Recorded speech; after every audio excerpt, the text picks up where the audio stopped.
There was a garden that was a green and overgrown paradise. From a window overlooking the garden, a woman watched as that space grew ever more wild and lush. One plant in particular grew more wildly than the rest, and the woman was hungry just looking at it. She languished with watching and waiting and wanting the plant or nothing.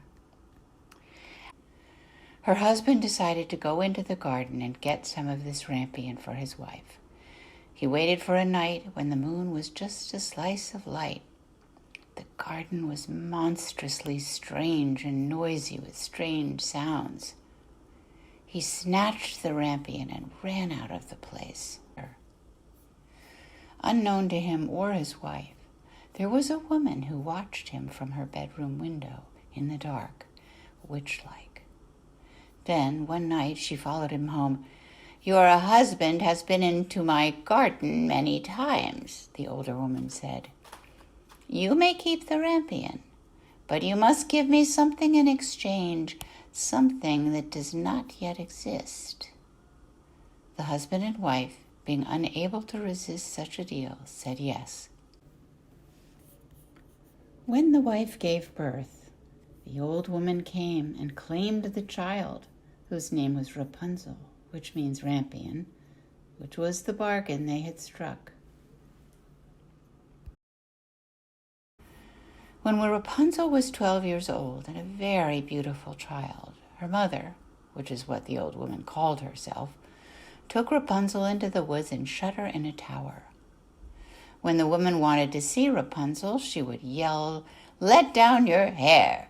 and Rapunzel would let her hair out of the tower's one small window, and the woman would climb up. The rest of the time, Rapunzel was alone. She slept and ate and filled the hours with singing, and years went by. One day, the king's son is out riding. When he rides near the tower, he hears singing. He searches for a door to the tower, but can find none.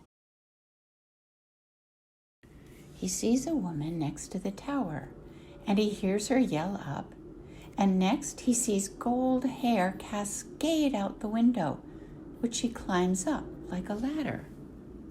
When the woman leaves, he calls up, and hair tumbles out the window and falls softly on him. When he climbs through the window, Rapunzel's heart stops, for she has never seen a man before. But the king's son is gentle and sweet, and when he asks her to go away with him, she says yes. The old woman, who thought she had hidden the girl from the world, goes berserk when she learns of the prince. She grabs the scissors and starts snipping, hacking until Rapunzel's head is ragged and her hair is a mess on the floor. For the treachery, the old woman takes Rapunzel to the desert, which is charcoal-colored and empty. She goes back to the tower and makes a new ladder of the hair. And that evening, when the king's son comes and calls up, she throws the hair out the window and he climbs up. He finds himself looking into a mad woman's eyes. She strikes at him, cat-like, and screams how his sweet bird has flown. It is out of despair that he jumps from the tower, but the brambleberry bushes below cushion his fall, while their thorns blind him. And blind he wanders, and the years pass. Eventually, he wanders into the desert where Rapunzel is living with her twin children. He stumbles upon her voice, just as he did riding.